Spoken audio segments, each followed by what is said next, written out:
Les notes Cornell. Som-hi! Les notes Cornell són una tècnica d'estudi. Són una tècnica d'estudi que fem servir quan estem a classe o veiem un vídeo.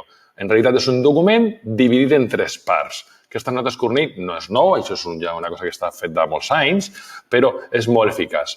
Us explicaré com és la dinàmica per fer les notes Cornell.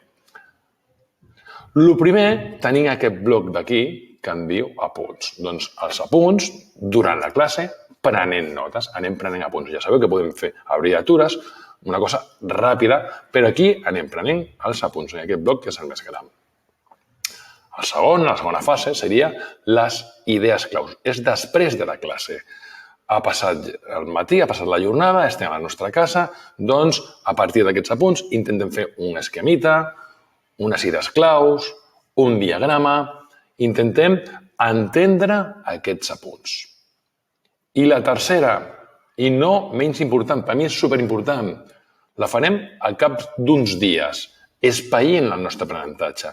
Deixem que els nostres continguts, el que hem vist a classe, els deixem passar.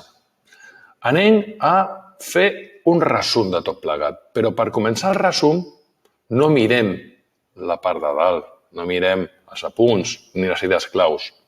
I ho farem mitjançant la tècnica de l'evocar, l'evocació. Evocar és pensar en el que sé d'aquesta temàtica sense mirar els apunts. I penso i vaig prenent nota. Faig esforço que el meu sistema del cervell intenti buscar les meves idees. Busco la base. Així sabré el que sé i el que no sé. Ho intento, evoco i vaig anotant.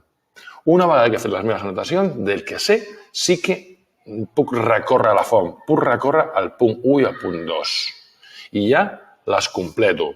Una idea seria doncs, col·locar un full aquí tapant això i fer l'evocació aquí sota. Una vegada que has fet l'evocació, doncs vas i mires què tinc mal, què no tinc mal. L'última part d'aquest vídeo són el document explicat aquí, doncs, durant la classe.